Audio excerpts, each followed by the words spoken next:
The scream was the first thing to tear the night apart. It wasn't human, and it wasn't a beast, but some unholy thing stitched together from the two. It began as a woman's shriek, a sound of pure, soul-shredding agony that twisted midway through impossibly into the high-pitched, terrified whinny of a dying horse. It clawed its way across the black, misty expanse of the cranberry bog, a sound so visceral it felt like swallowing broken glass. Inside the 10-by-10-foot pine shack, Arthur Coleman slammed into wakefulness, his heart trying to hammer its way out of his chest. The thin blanket was on the floor, kicked away in a sleep he hadn't realized he'd found. Cold sweat slicked his skin. The pot-bellied stove in the corner had dwindled to a few sullen embers, its faint glow a dying heartbeat in the oppressive dark. He scrambled for the hatchet he kept by his cot, his knuckles white around the worn hickory handle. The scream came again, this time from the other side of the bog, a deranged echo that proved it was moving. Fast. A vixen, his mind desperately supplied, the thought thin and brittle against the sheer horror of the sound. Or a panther. A bobcat. He'd heard tales of their screams mimicking a woman, but this was no bobcat. This sound had weight. It had malice. It felt ancient and deeply, fundamentally wrong. This was the sound of a world that had teeth. Why would any man choose to be here, alone, miles down a sand track in the desolate heart of the New Jersey Pine Barrens, with only a flimsy door between him and a sound like that? Why would he sit in a wooden box in the middle of a blood-red bog, a solitary candle in an ocean of primordial darkness? The answer was a name. Lily. The answer was the memory of his 7-year-old daughter's cough, a dry, rattling sound that shook her small frame and stole the light from her eyes. It was the doctor's bill tucked behind a chipped teacup on the mantel, a silent, damning accusation. It was the face of his wife, Eleanor, etched with a quiet terror that matched his own, as she stirred another watery potato soup. That was why he was here. He wasn't just a watchman, he was a father, and his fear was the currency he was paying to keep his daughter alive. The memory of how he'd gotten here was as sharp as the fear. Just 2 days ago, he'd stood before Silas Blackwood, a man as gaunt and humorless as the winter-starved pines on his land. "You ain't spooked by local talk, are you?" Blackwood had asked, his eyes like polished stones, devoid of warmth or humor. "Sir, I'm a man of sound mind." Art had lied, the desperation for the $50 wage, a physical ache in his throat. "I don't hold with superstitions." A lie then, a terrifying joke now. On his drive into the bog that first evening, he'd been flagged down by Elara Vance, an old piney woman with a face like a dried apple and eyes that saw more than they let on. "That shack ain't no watchpost, boy," she'd rasped, her voice like the rustling of dead leaves. "It's a toll booth. You pay the toll with your fear." She'd told him the story of the Leeds devil, the cursed 13th child, born a monster. "Its scream curdles milk and stops a man's heart," she'd warned. "It knows you're coming. It always knows." He had dismissed her as a lonely, superstitious crone. Now, sitting in the shack, listening to the unnerving silence that followed the screams, her words felt like a prophecy. He spent the rest of the night rigid with tension, starting at every gust of wind, every creak of the old wood. He imagined claws on the roof, a goat-like face peering in the window. Sleep was impossible. When the first gray light of dawn finally bled into the sky, it felt like a pardon. He burst from the shack, his eyes scanning the soft, damp earth around it. Nothing. No tracks. No sign of disturbance. The relief was immense, but it was poisoned by a new doubt. Had he imagined it? Was the isolation, the strange country, already working on his mind? He packed his things, his hands still shaking, and drove home on rattling tires, the memory of the scream branded into his mind. Eleanor met him at the door, her face a mask of worry. He forced a smile, handed her a few dollars from his advance, and said nothing of the night. He couldn't. Admitting his terror would make it real, and if it was real, he knew he couldn't go back. And not going back was not an option. The second night, the pretense of normalcy was shattered completely. A thick, cloying fog rolled in around dusk, clinging to the ground like a shroud.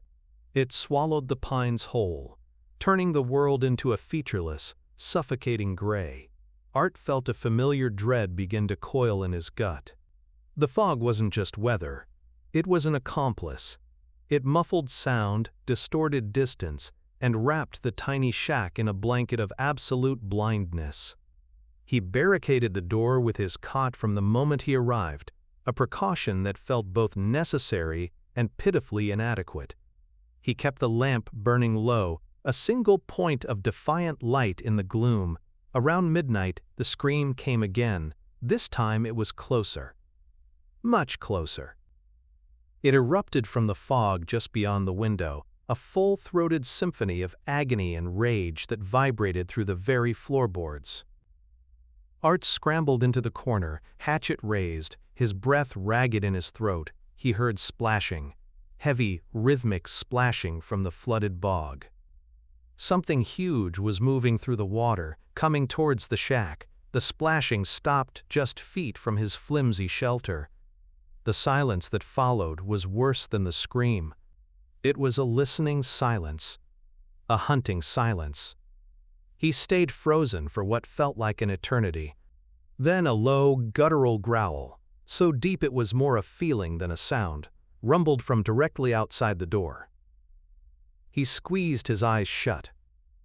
Don't be real, don't be real, don't be real. The sun rose on a man hollowed out by fear. When he finally found the courage to unbarricade the door and step outside, he found the evidence. Deep, cloven hoofprints were pressed into the soft, sandy earth. They were enormous, easily twice the size of any deer's, and the gait was wrong. Too wide, too heavy, clearly bipedal. They circled the shack in a silent, terrifying dance. On the pine door were 3 long, deep gouges, the wood torn and splintered as if by a massive claw. And on the windowsill, barely visible in the mist, sat a small, crudely whittled wooden bird. It was made of dark, gnarled pine, its shape distorted, its 2 small eye sockets empty and hollow. A relic. An offering. A silent message from the watchman who came before him. I was here. I saw it too. Art drove to Blackwood's farmhouse in a blind panic. He burst through the door, hatchet still in hand, his face pale and haggard, pointing a trembling finger at the door of his truck. "The shack! Look at it, Mr. Blackwood! Something tried to get in last night."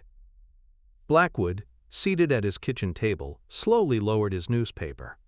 His gaze, devoid of any discernible emotion, swept over Art's disheveled appearance. "Rough night, was it, Mr. Coleman?" Art stammered, his words tumbling out in a rush. "Rough night. It was a nightmare. There are tracks, claw marks. It screamed, Mr. Blackwood, it screamed like nothing I've ever heard." Blackwood rose, slowly, deliberately. He walked out to Art's truck, examined the claw marks on the splintered door of the watch shack, and then surveyed the man himself. He touched the gouges with a calloused finger. "Looks like a black bear to me, Mr. Coleman. They get curious, especially in these lean times. Tryin' to get at your rations, probably." "A bear?" Art's voice cracked. "A bear that makes a woman scream and walks on 2 legs? A bear with feet like a goat?" Blackwood just shrugged, his expression unreadable. "The pines play tricks on the mind, Mr. Coleman. Isolation, fog, makes a man see things." He turned and walked back inside, leaving Art standing beside his damaged truck. Art followed him, anger starting to simmer beneath his fear. "I can't do this, Mr. Blackwood. I quit. I can't stay another night out there with that." Blackwood turned, his eyes narrowing slightly. "Quit? But we have a contract, Mr. Coleman. You agreed to see the harvest through, and there's that $25 bonus. For your family." He walked to a strongbox on a shelf, pulled out a small wad of bills, and counted out $10. "Here, an advance. For your girl's medicine." He pushed the crisp bills into Art's hand. Art stared at them. $10. A lifeline. Enough to buy Lily the cough syrup. Maybe even a new pair of shoes for Eleanor. It was a cruel, brilliant move. Blackwood knew Art couldn't refuse. The desperation for his family gnawed at him, twisting his gut. The previous watchman he left in the middle of the night, Art said, his voice quiet, defeated. He did. Blackwood confirmed, his gaze flat. "And my cranberries were raided by raccoons and deer for a week straight. Cost me a lot of money. The thing about contracts, Mr. Coleman, is they bind both parties. You see this through, and your family is provided for. You run, and, well, then you have nothing, and an angry beast on the loose." He smiled faintly, a chilling, humorless expression. Art felt trapped, caught between the terrifying unknown of the bog and the very tangible suffering of his family. The money in his hand felt less like a blessing and more like a chain. He left Blackwood's, his mind a turmoil of fear, resignation, and a crushing sense of inevitability. That evening, a storm rolled in. The sky, a bruised purple-gray, unleashed a torrent of rain that lashed against the pine trees and hammered on the tin roof of the watch shack. The wind howled through the gaps in the boards, a mournful lament that seemed to carry the very essence of the Pine Barrens, ancient sorrow. Art huddled by the stove, trying to build a decent fire, but the damp wood hissed and spat, refusing to give more than a meager warmth. The kerosene lamp flickered precariously in the gusts that found their way inside, threatening to plunge him into total darkness. The storm, while terrifying in its own right, masked any subtle sounds. Art's senses were on hyper-alert, every nerve ending screaming. He felt less like a man guarding a bog and more like a fly caught in a spider's web, waiting for the first tremor. Around midnight, it began. A dull, heavy thump, thump, thump. It wasn't the rain, it was too regular, too deliberate, and it was coming from the roof. Art froze, hatchet clutched in white-knuckled hands. The thumping grew louder, closer, moving from one side of the roof to the other. Something heavy, something alive, was walking above him. He could hear the creak of the old timbers under its weight. Then, the thumping stopped directly above the shack. Silence, save for the raging storm. Art stared at the grimy window, a small rectangle of black against the gray wash of rain. He waited, heart hammering against his ribs, and then, a face. It appeared in the window, pressing against the glass.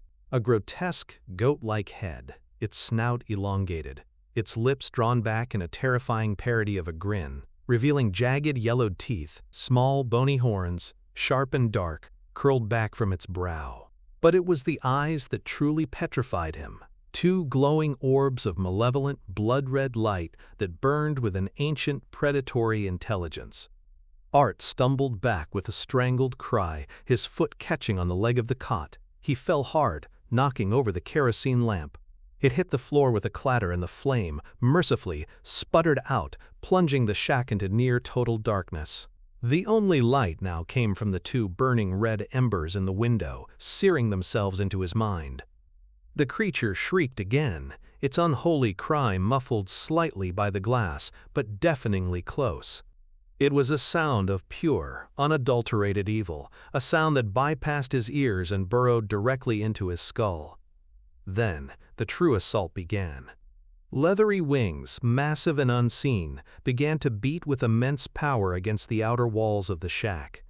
The entire structure groaned and shuddered, timbers protesting, nails threatening to pull free. Art could hear the tearing of shingles, the splintering of wood as massive claws raked across the roof and sides.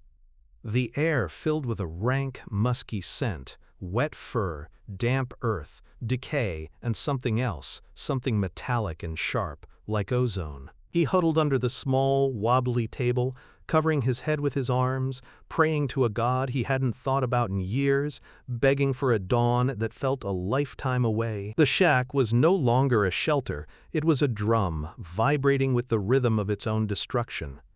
A sickening crack echoed through the room. The door, weakened by the previous night's attack, splintered inward. A long, scaly arm, covered in dark, leathery skin, pushed through the jagged opening.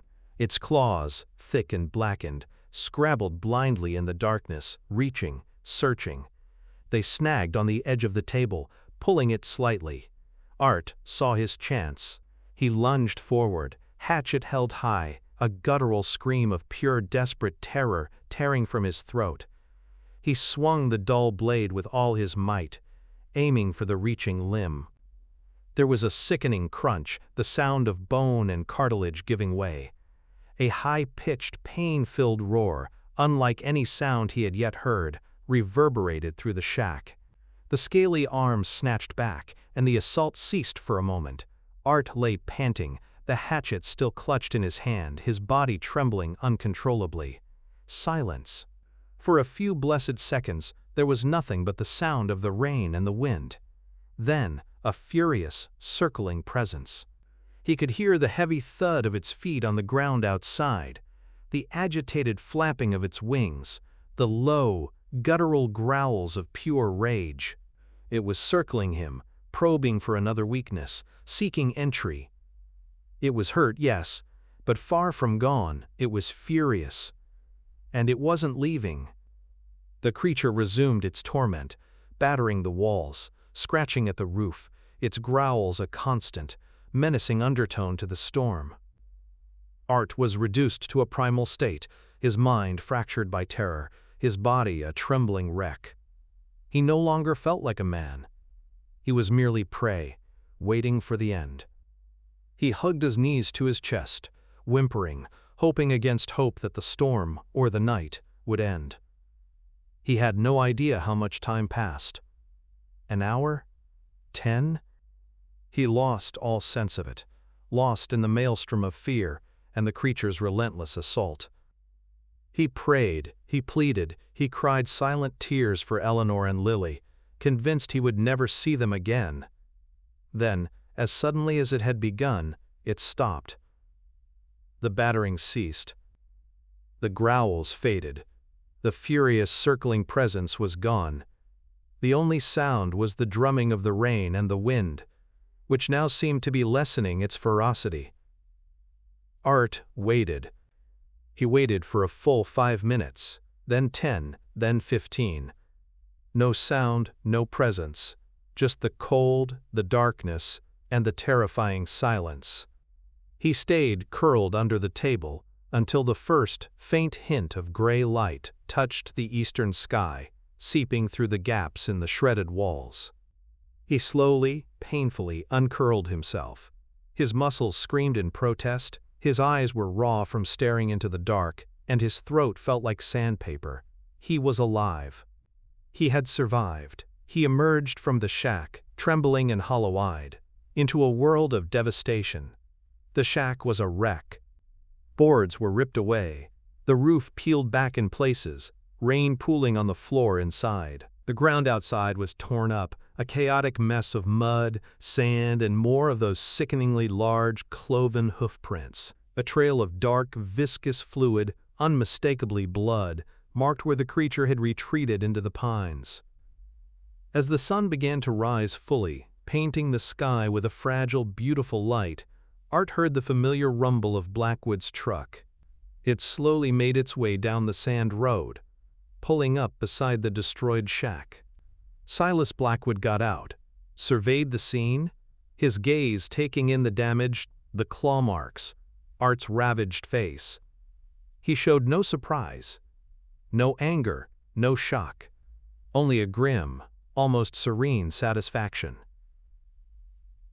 "It was restless this year," Blackwood said, almost to himself, his voice low and flat.